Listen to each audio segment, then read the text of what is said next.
The tactile image. Why physical textures alter our psychological connection to photography.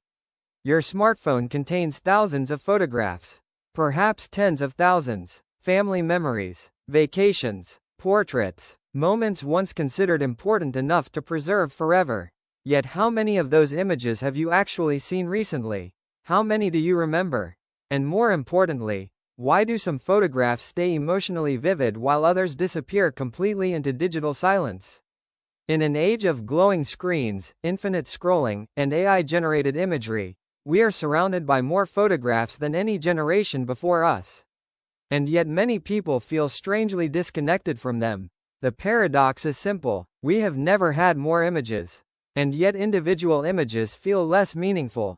So why does a physical photograph often feel more emotionally powerful than a digital one?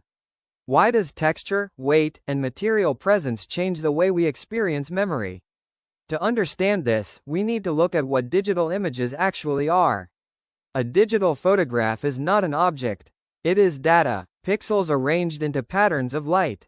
It has no weight, no texture, no physical boundary. On a phone screen, one image replaces another instantly. A memory becomes interchangeable with the next swipe.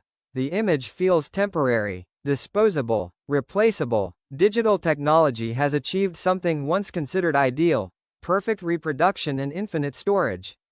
But this perfection comes with a cost: the loss of physical presence. A silver gelatin print changes this experience completely. Before you even focus on the image, you encounter the object. You feel the thickness of the paper. You notice its surface texture. You observe how light interacts with its grain. The photograph exists in space, not just in vision. And because it exists physically, your relationship with it changes. You cannot scroll past it. You must stop. You must engage. The object demands attention simply by being present. Psychology helps explain why this matters. Memory is not purely visual. It is multisensory. We remember through touch, sound, and physical sensation. The more senses involved, the stronger the memory becomes. A printed photograph activates this system. Your fingers touch the surface. Your eyes follow subtle grain. Your perception shifts between seeing and sensing. The image becomes anchored in the body. And that embodied connection deepens emotional meaning. The photograph becomes less like information and more like experience. This is especially true in traditional prints. A fiber-based silver gelatin print contains subtle variations in texture and tone. These irregularities are not flaws. They are part of the image.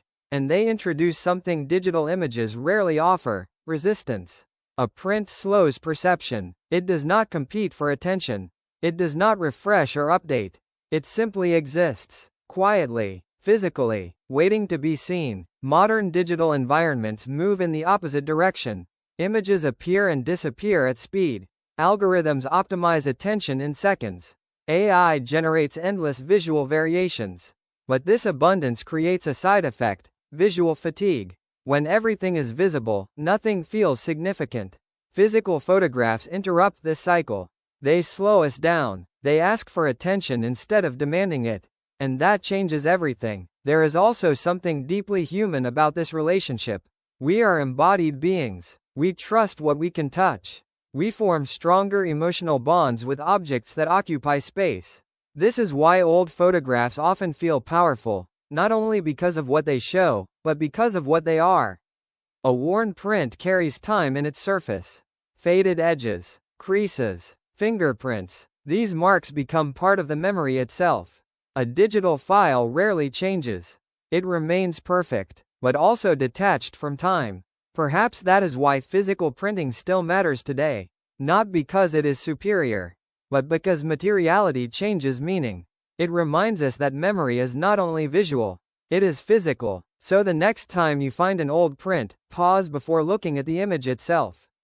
Feel its weight. Notice its surface. Because the photograph is already communicating before you even see it. And perhaps the true power of photography has never been only in what we see, but in what we can touch.